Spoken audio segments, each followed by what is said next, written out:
We begin the current Daf Masechta Shabbos Daf Chav Beis. We begin on the second line down by the top of the Yamid, where our shiur is co-sponsored by Kalzach and Yecheskel, Torah Anytime, and Daf Chaim. Some ideas we're going to speak about in today's Daf is regarding the Ner Chanukah, the proper height for the placement of the menorah, where the menorah should be placed. It's forbidden to use the illumination of the menorah, and what's rekindling from one Chanukah lamp to another Chanukah lamp. Additionally, what's the halacha regarding could you hold the menorah in your hand as you light it? And what's the halacha regarding could you move the menorah after it was lit?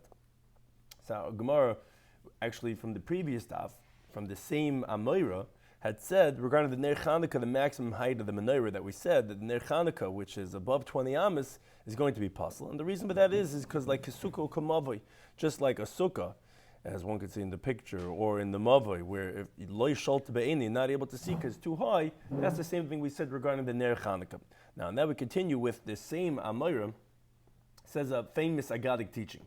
V'amrav Kana, Darish Reb Nasan Bar Minyamin B'Shmei Reb Tanchim. It says, what does it mean the pasuk in Bereshis? V'haboy reik. It says that the brothers threw Yosef into the pit. It says the pit was empty. Ein boy ma'im, there was no water. Now, Mimashma Shanem V'haboy reik. From the fact that it says the pit is empty, any day shein b'ma'im, don't I know that there's no water? What do I mean to say when it says that there's no water? Is that ma'im ein boy? Yeah, there's no water. The snakes and scorpions there was inside, and that's the inference to say that was the pit that they had thrown Yosef into.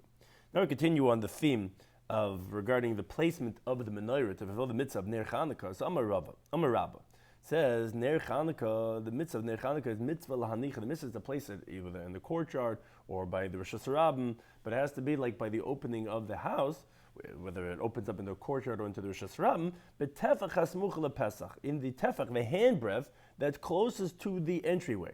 Meaning to say, if you're going to distance a menorah more than a tefach from the opening of your household, it's not going to be recognizable that who put it there, that it's the household owner. So therefore it has to be within the tefach of the doorway. Again, which Machlik is Rashi and Taisus, does that mean of the courtyard or does that mean of the house? But be that as it may, you have to do a tefach within the entryway.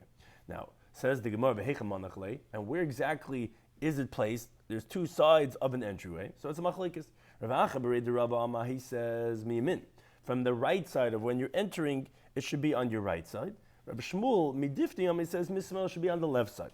And Behilch's halacha is, and this halacha lamaisa, Mismael, it's actually on the left side of the entryway. Kadesh te Ner Chanukah Bismael, so that you should have the Ner Chanukah on the left side, or mezuzah miyamin, and the mezuzah on the right side. Because we know the mezuzah on the right side, like it says, you should put them mezuzah's beisecha, which the Gemara Darshans, what does it mean the mezuzah of your house? It means bi'asecha, in the way you come in, which is the right foot is the one that usually moves in first. Therefore, the mezuzah on the right side. So we want to be surrounded by the mitzvahs. You have mezuzah on the right side, and you have the menorah on the left side. Now, continuing on the theme of regarding the menorah, we mentioned the previous stuff regarding leishtamish la'ira, to be able to utilize the light or not. Some Rabbi Yehuda, Amar Rav Asi, and some have the gears Amar Rav. And there's the halacha l'maisa. Osel lahartzis mais. It's forbidden to go ahead and count money Keneged Ner Chanukah, opposite the light of the menorah. Now, Kamrita Kamed Shmuel, but says Rabbi Yehuda, when I said over this teaching in front of Shmuel, Amalei said to me, "What v'chi ner? But you think what a candle kedusha? Yes, but I think it has sanctity. Why would it be forbidden to count money by the light of the candle? What are you doing? There's no me'il over here." So Maskal Rav Yosef asked back on Shmuel's question, "What v'chi dam? Do you think blood of a wild animal that was slaughtered kedusha? Yes, but you think the blood has sanctity? It's a regular chulin animal." But yet, the Tanya learned in the Bryce that says, the pasuk in Yikra, it says, "V'shafach," when the person is going to spill the blood of the animal, v'chisa, then he has to cover it. That's the mitzvah known as kisa adam. Now, but what does it mean when it says v'shafach, and then later in the pasuk it says v'kisa? It teaches you b'masha shafach, with the limb of your body that you spilled the blood, meaning with your hand, because that's how you slaughter the animal that makes the blood spill. That with that yichasa, with that you have to cover the blood, and not with your foot, which is shaloi chasena b'regel. You should not cover the blood by just kicking some dirt to cover the blood. Why not? Shalayu mitzvahs bezuyisalav, because we don't want mitzvahs to be disgraced for you by doing it in a disgraceful way, by just kicking some earth to cover the blood. So if so, says Rav Yosef Hachanami here also, regarding the prohibition of counting the money to the light of the Ner Chanukah, you're right, it's not like it has Kedusha because Me'ilah. But Shalayim mitzvahs bezuyisla, we don't want the mitzvahs to be disgraced. You don't just use the Ner Chanukah, which is a mitzvah, for a mundane purpose of like counting your money, and therefore it is forbidden to count the money to the Ner Chanukah, just like by Kisadam, you shouldn't be covering it with your feet, because the Shalayim mitzvahs bezuyisla. Now, relating back to this halacha, the Gemara says, that's from B'Shimon Levi, the following question. What's halacha? Can you have benefit from the decorations of the sukkah all the 7 days of sukkahs, where generally they would hang these fruits, they would hang it for beautification of the sukkah? Could you get and utilize those noyes sukkah? So Malay said to him, Harei Amr, but they said, he's referring back to the halacha we just said previously.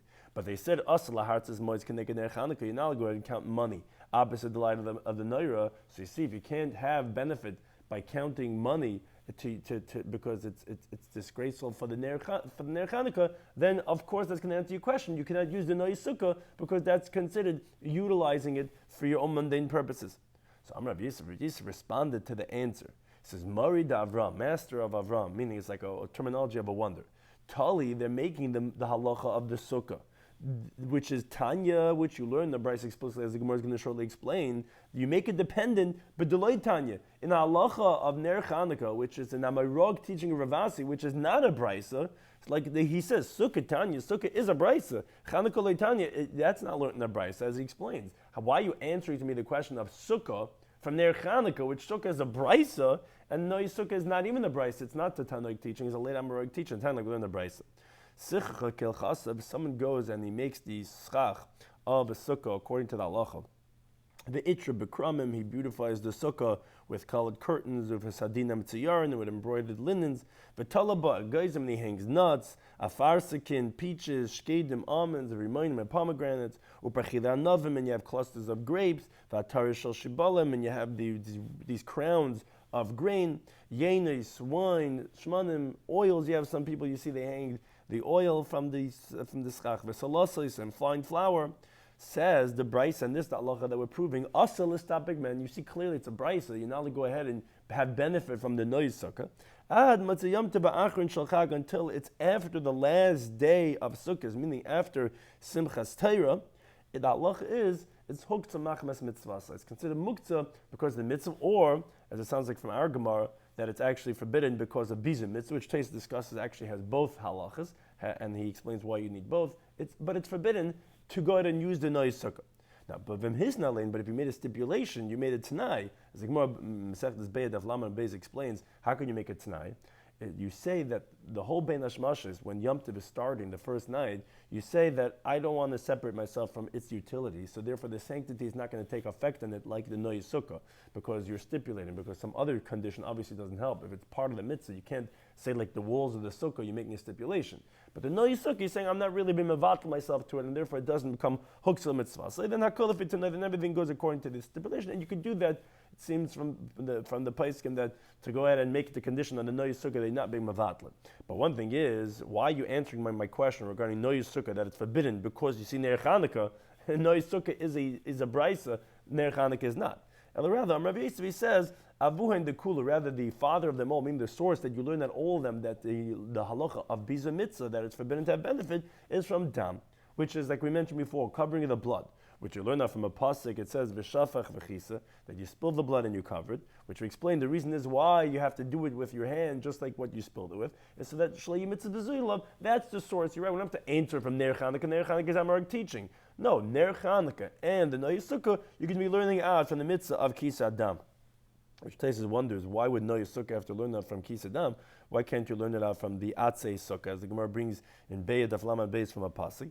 So the Ri says, because Atzei Sukkah, you wouldn't be able to learn that to other things, because the Atzei Sukkah is different. When you benefit from the walls of the Sukkah, you're actually nullifying the mitzvah. You have to destroy the actual Sukkah itself.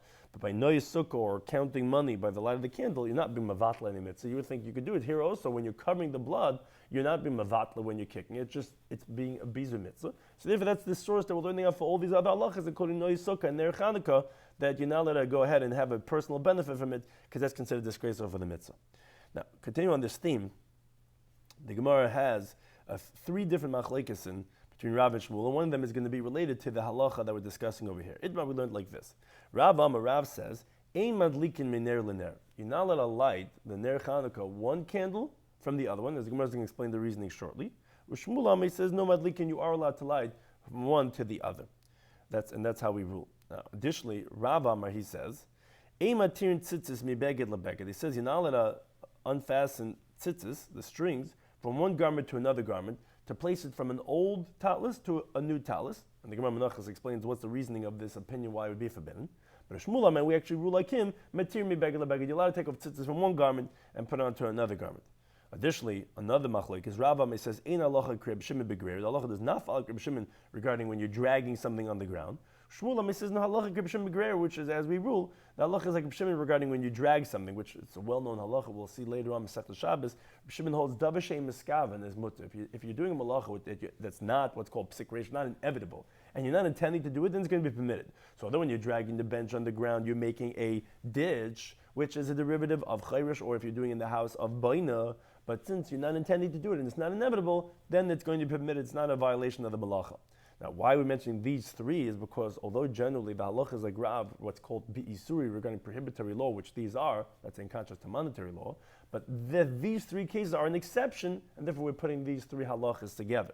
As the Gemara actually tells, Amabai says, Kol mili demar, all the practices of Mar, meaning his Rebbe, Rabbi Bar Nachmani, who are Ovid Karav, he did like Rav, except for these three halachas, the Ovid Kishmul that he did like Shmuel, which are, as he repeats them, Madlikim and Ner, you're allowed to light from one Chanukah Ner to the other one.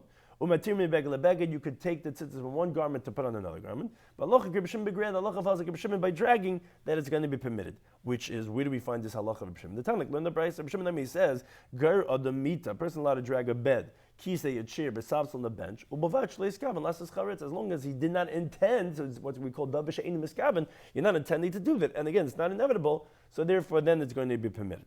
Now, however, regarding the opinion of Rav, that said that it's forbidden to light from one candle to another one, the Gemara brings the following discussion. There was one of these rabbis that was sitting in front of Rav Ada bar Haba. The Yosef Akama, he was sitting here saying as follows. He says, time of the Rav, the reason of Rav that says you're not light from one candle to another candle, why? What's wrong with that? Mishum biza mitzvah, and this relates to the previous Gemara's discussion. We said that you're not allowed to be mavaza mitzvah, so you're not allowed to just count your money in front of the Ner Chanukah. You're not allowed to go ahead and use the noy sukkah. You're not allowed to cover the blood of an animal that requires kisses down with your feet. He says the same thing's over here. When you're lighting from one candle to another candle, you take let's say a match, and you light from one to the other one. That match, when you're lighting from that Ner Chanukah, is not a mitzvah from that Ner Mitzvah to light the other ones. So that's disgraceful for the mitzvah to be using this match. Therefore, it's forbidden to light from one Ner Chanukah to another one. So on that Amalahu, he said to them, Rav Ada bar Haba said, "Lo tatzisule, don't pay attention to them." Time of the Rav, the reason of Rav that says forbidden, is mishum dekomachish mitzvah, because it gives the appearance as if you're taking away some of the light of the primary candle, and as if you're drawing away some of the moisture of the oil. So it looks like you're weakening the mitzvah. That's the reason why Rav said it's forbidden to light from one to the other. Says Gemara, but now what's the difference if it's because biza mitzvah or akusha mitzvah? Says Gemara, very, very practical case is the difference. The difference between them is the komadlik mishraga l'shraga. If you're lighting directly from one candle to another candle, you bring that candle to the first candle, but both of them are mitzvah candles, and you're not using a match, as the Gemara explains. Mandam and Mishum Bizim mitzvah, the one that holds that it's because of disgrace for the mitzvah, Mishraga l'shraga malik. So from one candle to another one, you're allowed to light, because that's not disgraceful. It's the same mitzvah purpose. So it's not a Bizim mitzvah. Mandam Mishum Akrusha mitzvah, but the one that says because it's weakening the mitzvah, Mishraga l'shraga nami asr, from one to another one is also going to be forbidden. Why? Because you're still weakening it. You're still taking away from the first one. That you're not allowed to do, even if it's for a mitzvah purpose. So therefore, it's a big ramification. is the reasoning of Rav, because biza mitzvah, then it would be permitted directly. It just would be forbidden through a match. But if you hold b'shamachish mitzvah, then it's going to be forbidden. Now, Master Rav Avia. Rav Avia asks from a brayso, according to the interpretation that says that it's because of biza mitzvah, which that was the student who said therefore mishraga l'shraga would be permitted. Asks from the following brayso. The brayso says, "Sela shel as a getintim beis." Meiser Sheni, a coin of Meiser Sheni. What does that mean? Meaning, if you have dinar in coins, which you had Meiser Sheni produce, which you're supposed to take up the second type to Yerushalayim. Let's say you have so much produce you can't take it all up, so you're allowed to deconsecrate that onto monies, and those monies you take up. So now you have monies of Meiser Sheni. Says the Brisa, Ein Sheklin Kenegdoi Dinrei Zahav. You cannot weigh opposite those coins, which that's what you would do often to know the if you have a certain amount of weight, and you want to know if these other coins are also the same weight, or what the weight is, you would weigh one opposite the other. So saying you're not allowed to use the Meiser Sheni coins to weigh opposite them golden dinarim of chulin to see if they're whole, if they're exactly the correct amount of how much they're purported to be. And vafilis is the right. So even if your purpose is l'chal of meiser shein li'acher, even you want to weigh those coins because you want to weigh those so that you could deconsecrate other meiser shein produce onto them, which is for the mitzvah purpose, still you're not allowed to. Says the Gemara like this. If you say ki pligi Rabbi Shmuel, when did we have the machlekes Rabbi Shmuel was miner lener, was directly from one candle to another one, and not, let's say, through a match, and that's where Shmuel says it's permitted because he's not concerned for akhusha mitzvah, as like Rabbi said. Aval bekinsa, but with a match, with a twig, which that's considered a biza mitzvah. That's where he would agree that Asher Shmuel would say it's forbidden because he agrees to biza mitzvah. So haloi habit tab to yufta. So that this wouldn't be a refutation from this brayso because these dinarim that are chulin, they themselves are not a mitzvah. So although you're using it, that you could ultimately use it for a mitzvah purpose, but that would be just like the match. The match is also for an ultimate mitzvah purpose, but it itself is not a mitzvah. So therefore, it wouldn't be a contradiction. Yes, you're not allowed to use a match. Everyone agrees to that, and that's what the brayso halach would be saying. Although it's for ultimate mitzvah purpose, but since it's not a direct mitzvah purpose, it would be forbidden. But if you say Bekinta Nami Shari, that Shmuel says that even with a match with third party, it's going to be permitted because since it's what's called a tzarich mitzvah, which that was what the student had said, that Rav is only saying it's forbidden when it's through a kinsa. That means say Shmuel says permitted is with the kinsa, so tabatiyuvta. So then this brayso would be refutation because you see you're not allowed to weigh even though it's for a tzarech mitzvah. Why is it any different than the case of the match, which is for ultimate tzarech mitzvah, that Shmuel says is permitted, then this case of the brayso should also be permitted. So that Rabba says that actually it's not a difficulty. Why not? It's a decree that maybe the weight is not going to be exact. Meaning, maybe you're going to find that those coins, those dinars of that you're weighing against them, are not really high quality. They're actually missing some weight. Or actually you're going to find out they're actually overweight. Now, so he's going to be concerned on that, and he's not going to want to use it now anymore for the meiser shein product that he thought was exactly the other weight that he was weighing against. Which, as Rashi explains, doesn't mean you're going to take it out to chulin, meaning you're going to leave it in its chulin state, meaning you're ultimately not going to then deconsecrate your meiser shein on them because it's not the exact weight that you wanted. So it's going to come out that at the end, that you did disgrace the meiser coins that you weighed these chulin coins against because it was shaloi l'tzarech. It turns out you didn't do it for a mitzvah purpose. That's our concern. You're right. If it was definitive like that of the twig, like that of the match, then you're allowed to, like Shmuel says, because it's l'tzarech mitzvah. It could even be al dei kisim. Here, although it sounds like the same case, it's not really the same case because if the coins are not going to be exact, you're not going to use it. It's going to turn out with shalei l'tzarech, and it's going to be a mitzvah according to everyone. That's why we said it's forbidden. But then the Gemara continues asking, Masa Rav Sheshes. He asks another question from another brayso. The brayso here quotes a pasuk in Vayikra that refers to the menorah. The pasuk says that the menorah was lit mechutz lepereiches ha'edus, outside of the curtain of the testimony, which refers to the curtain that was separated between the Kodesh HaKodeshim and the Heichel. Yarech, then that's where you arrange the menorah. I mean, the menorah was lit in the Heichel, not in the Kodesh HaKodeshim. It was out of the pereiches ha'edus. Now, the question on this pasuk is, when you say, why are we lighting the menorah in the Beis HaMikdash? What do you think Hashem needs the illumination? But all the 40 years that the Jewish people went in the desert, they only went to the light of Hashem. How could you need a light of menorah to give light for Hashem? Now, Tais actually points out that why would you say 40 years? What do you mean? The whole time of the world history, Hashem doesn't need any light. What do you mean the 40 years? So actually he brings that those who say, who's who, not the divine presence, actually going on Aaron HaKohen. When Aaron HaKohen went into the Heichel, you think he needed light, that he had to light a menorah? But all the 40 years, as Taisa brings from a Brayso, Malachas Mishkan, they were able to have X-ray vision, the Jewish people. You looked at a barrel, you knew the wine that was inside of it. And therefore, as Taisa says, it sounds like from the Teres Kainim, that actually this is going on the Kahanim, because it says in the plural words in that other Girsa. You think the Kohanim needed light? The Jewish people had X-ray vision. They were able to see through a barrel and see what type of wine is inside of it. How could you think they needed a menorah? They had the illumination of the Amud Anan. You were able to see everything.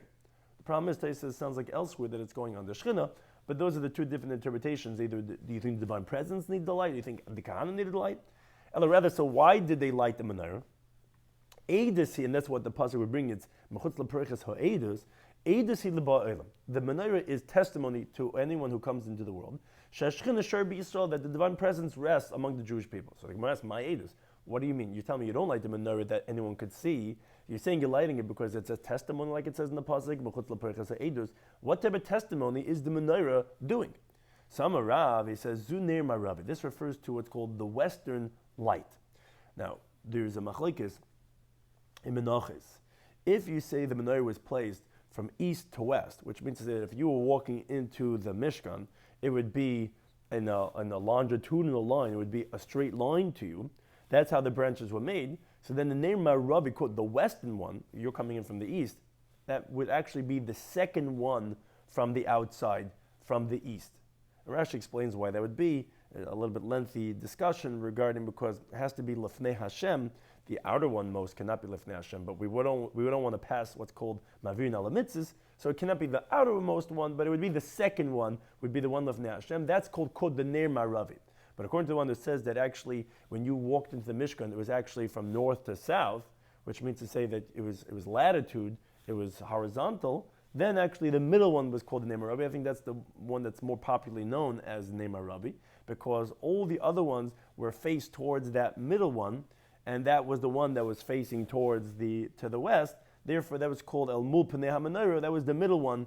That's the one that the Ner Maravi. But either as it may, whichever one, whether it was the second one or the middle one, there was what we call the Ner Maravi. Shenoisen Bashemen. They would put in oil into that one, Kemidus Chavrisa, just like into the other ones. Every one of the lamps had a half a lug of oil, which was the measurement of that it could last even through the longest nights of Tevis. And if you light on the shorter night, so it'll burn longer, but you can't do less than that because you don't want it to extinguish in the long nights of Tevis. In the nighttime, because the Torah says Me'erev ad Baika, has to go all the way to the morning. So each one had, including the Nehemiah Rabbi, had the same amount of oil of a half of a like. Now, and from that Nehemiah Rabbi, that's where they would light all the other Neres Bein Arbaim. And with that one, they would conclude, which is a machlekes Rashi Taisus says, what does it mean they would conclude? Rashi says that that's where they would conclude the hatavas haneres, which is the cleaning out and the preparing of the neres. Meaning why? Because this was the miracle of the Nehemiah Rabbi, that it lit, even though it had the same amount of oil as the rest, it lit all day, and they didn't go out and clean it out up until the evening. Now, Rashi says, although the Gemara in Yoma Daf Lamed Gimel Beis makes it sound like that the hatavas of the 5 neres were before the one of the 2 neres, it sounds like actually all of them were cleaned out in the morning, and we learn that from a pasuk. So Rashi says that was only at a time period after in the times of the Bayis Sheni, when Shemna Tzaddik passed away, then the miracle stopped happening, and that's when they would find it extinguished in the morning. And the pasuk doesn't rely on miracles, but as long as the Jewish people were dear to Hashem, which is what the testimony is, it would actually light all day. Now, Taisus, we pointed out, he quotes Rashi's interpretation, and he says that the conclusion of the Nehemiah Rabbi was the hatava, meaning again they would light from it, but it would actually burn. So it was the first one to start, but yet it would go ahead and burn all day, and you would clean it at the last one. Taisus brings proofs to disagree, and he says that no, what would happen is that yes, it would burn all day. But what happens is that they would go ahead and clean out the Nehemiah Rabbi, then they would light the Nehemiah Rabbi, the new one, and he says when the old wick would still be lit because it burnt all day, they went and lit the other menorahs from that one. So that's what means that because it was still lit. Yesterday's one was still lit, and then they would clean out the Nehemiah Rabbi. And then you would light the Nehemiah Rabbi from the rest, and Ubahai Messiah means, and they would conclude the lighting, it was the last one to light. So it's just a machlekes, what does it mean, Ubahai Messiah? According to Rashi, it was the last one to clean out. According to Taisus, no, Ubahai Messiah means it was the last one to light, because they would take yesterday's Nehemiah Rabbi, light the other ones, then clean it out, and then they would light it the last one. That's what it means, Ubahai Messiah. But be that as it may, the point of the Gemara was that there was a great miracle that happened with a Nehemiah Rabbi, and therefore we call it Ha'edus. And that's what comes up in this discussion. But in this discussion comes up the following question. You said that you're lighting from the Nehemiah Rabbi, you're lighting all the other neiros. Says the Gemara, over here, keeping the Kivi neiros, but since the neiros, the cups of the menorah, are attached to the menorah, and you cannot move the Nehemiah Rabbi from the menorah to go ahead and light the other ones, which Taisa points out is actually a machlekes in the second paragraph of Masechtas Midas, which the Gemara Menachos Daf Peiches and Beis brings. This Gemara's question is specifically according to the one that holds Ner Shel Parakim, which means to say that it was attached. It was just very flexible, and therefore you're able to clean it out well. But that means to say you cannot pick up the Ne'emar Ravi and light the other ones, because actually there is a mandama that says it was not permanent, and actually they actually took out the whole cup and cleaned it out. So according to that mandama, the question we're about to say is not true, but we're going according to the one that says that it was attached. So if we're saying that they were attached, so obviously if you're saying that you would light the other neighbors from the Ne'emar Ravi, so then obviously lo yisagidu lo mishkal, it's not sufficient that you cannot take a third thing, like whatever it is, like be a match, and vadluki, and to light the match and then to light the other neighbors from the Ne'emar Ravi, because you can't move it. How are you lighting the other ones from the Ne'emar Ravi? So therefore, says the Gemara, Sakasha, there seems to be a difficulty. Bein la mandam nisham biza mitzvah. Whether if you hold that the reasoning why it's forbidden is because biza mitzvah, which that's even with a twig, and here it's with some piece of wood or whatever it is. Or bein la mandam nisham akhusha mitzvah. Whether you hold that it's because of making the mitzvah deficient, where that's forbidden even without a third thing. But according to either one, it's difficult from here by the Menorah. Didn't you say that you can't do either akrusha mitzvah or biza mitzvah? And here, according to either one, when you're using something else, which you needed to use something else, it is difficult. Says the Gemara, Tigmar Papa, he interpreted it as talking about basilas aruches. Actually, all the wicks by the Menorah had very long wicks that went out of their cup, which it was able to reach to the next cup, and it was able to light to the next one, and to the next one, to the next one. So yes, from the Ne'emar Rav, you lit all the other ones because the one right next to it was able to get some of that fire and continue on, so therefore it's not difficult. But says the Gemara, okay, saif, at the end of the day, Lamanda Mishma Krushe Mitzvah Kasha, you answered it only for the one that holds Biza Mitzvah. Remember, the one that holds Biza Mitzvah holds that the problem is only because it's a disgrace. Why is it a disgrace? Because you're using some match. Although the ultimate purpose, like Shmuel holds, is for a Dvar Mitzvah, it's permitted, but Rav said it's forbidden because it's a disgrace. So okay, that would only be a problem if you're using a twig. But we said that they would have a very long wicks, and that's going directly from one to the other. That's not Biza Mitzvah. But what do you do with the mandama? It says that Rav holds forbidden even directly because of Akrusha Mitzvah. According to that mandama, it's kasha. Says the Gemara, yes, kasha most definitely is a difficulty because according to that opinion, even directly from candle to candle is forbidden, and therefore wouldn't help even with long wicks. So the Gemara says, okay, my havala, what was the conclusion? Are you allowed to light from one Ner Chanukah to another or not? Now, Tosfos is bothered by this, what the Gemara's question is. Why are you saying, as the Gemara is about to say, that it depends if the famous question of hadlaka is a mitzvah, hanacha is a mitzvah, but seemingly the halacha is like Shmuel, because we brought that Rabbah did like Shmuel, and if that's the case, so it's even permitted to use a match, because obviously their machlekes between Rabbah and Shmuel, although we said that we had a machlekes, what is their machlekes? Obviously it was with a match, and because of Biza Mitzvah, and Shmuel saying it's permitted, because we said that the one who says the reasoning of Rabbah is because the Chlusha Mitzvah was refuted. So Tosfos has two different interpretations. Either you have to say the Gemara holds that what Rabbah had done was not primary, and therefore, yes, we are ruling like Rav, like we generally rule like Rav Be'isuri, and that's what the Gemara's question is about to be asked. Do we say hanacha is a mitzvah? According to Rav, it's forbidden from one candle to another one because of Biza Mitzvah. Why? Because it's like kinsa, as we're going to explain, because if you hold hanacha is a mitzvah, then even the lighting of the mitzvah thing is not the mitzvah.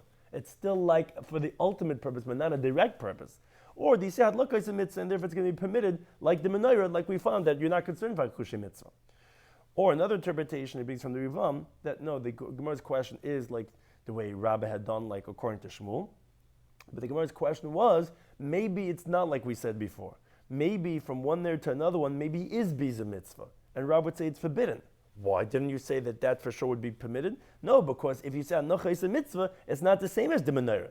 Because specifically by the menorah, where you're doing the mitzvah without laka, so therefore you're allowed to. And therefore maybe only from ner to ner did Shmuel say it's permitted. But maybe with a match, even Shmuel would agree that it's aser. Therefore that's what the Gemara's question right now is. So my havala, the Gemara says, so what's halacha? You allowed to light from one ner to another one or not? So says the Gemara, Amr Huna, Beredi Vishu. It says, Chazina, let's see. If you say that the fulfillment of the mitzvah of the Ner Chanukah is the lighting of the candle, and that's what the mitzvah is contingent on, is the act of lighting, so then then you could light from one candle to another one, like we said by the menorah. The menorah you lit from one to the other. We said we refuted the one that says you can, because we said we lit from one to the other. And although there was long wicks, but at least you see you light from one to the other, as long as, let's say, if it doesn't have a twig, it doesn't have a piece of wood. But v'yeh hanocha is a mitzvah. But if you say that the primary mitzvah of the Ner Chanukah is not the lighting, it's the placing of it in the place where it should be seen, because that's really the purpose, is lefarsumi nisitz, that it should be seen. It's the placing. So then, they're not allowed to light from one candle to another one, because the lighting is not really such a mitzvah. It's in halacha similar to the case of the kinsa, of the match. Well, although it's to light the other one, it's for the Devar Mitzvah, but it's only for the ultimate purpose, not a direct act of a mitzvah. Here also, when you're lighting the Ner Chanukah, you didn't do the mitzvah. The mitzvah is the hanoch, is the placing. And therefore, then you wouldn't be able to light from one to the other. It would be similar to using a kinsa, which is forbidden. Because as the Gemara explains, the Ibailu, because this was actually a question that we had already previously. And if you resolve this question, you'll resolve this other question, because the question of Ner L'Ner is contingent on the question of Hadlaka or Hanocha is a mitzvah. Which, that was the question that we had. Hadlaka is a mitzvah, is the lighting the mitzvah, or Hanocha is a mitzvah, or is the placing that is the mitzvah, which says a very practical ramification if it's the Hadlaka Hanocha, is if the Cheresh Shaita B'Katan lit it or placed it. If you say that it's the Hadlaka, then it wouldn't be valid.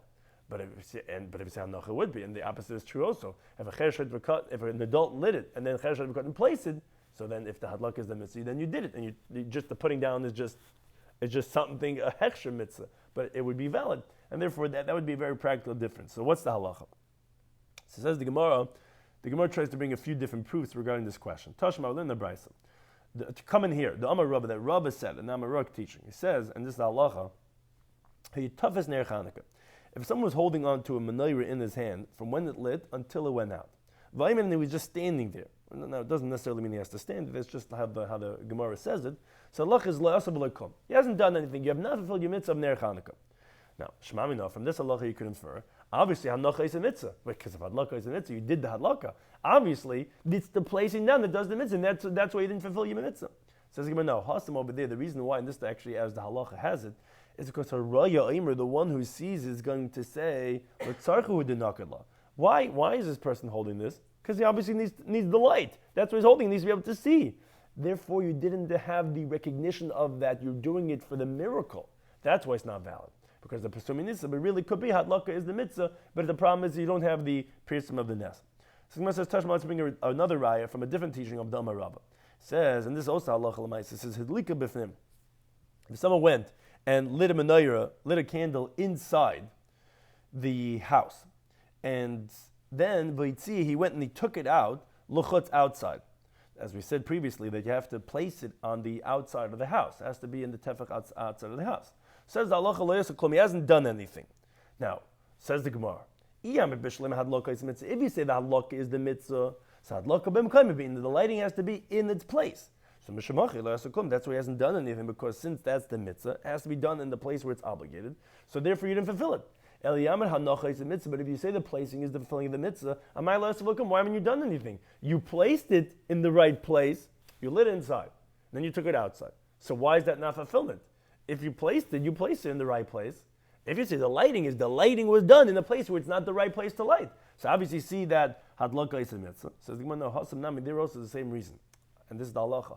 Harayu aimer, the one who sees is going to say, l'tzarchu da adlaka. Because you just see him bringing it out, but you didn't see him light in the right place. Well, why didn't you light over here? Oh, he must have lit it for his own purposes, and therefore it's not going to be again for Pirsumei Nisa, even if he's going to put it out because he lit in the wrong place, and therefore it's not a raya. And the Gemara is going to continue on the next daf to bring a definitive proof regarding if hadlaka is a mitzvah or hanocha is a mitzvah.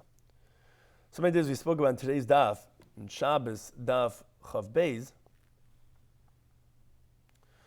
was that it says in the pasuk regarding by Yosef that they threw him into the pit, and we brought it over here. There's many different midrashic interpretations in the Gemara, but it's the same Amar that said "Va'boy reik ein boy mayim." Now, obviously, if it's empty, then it's ein boy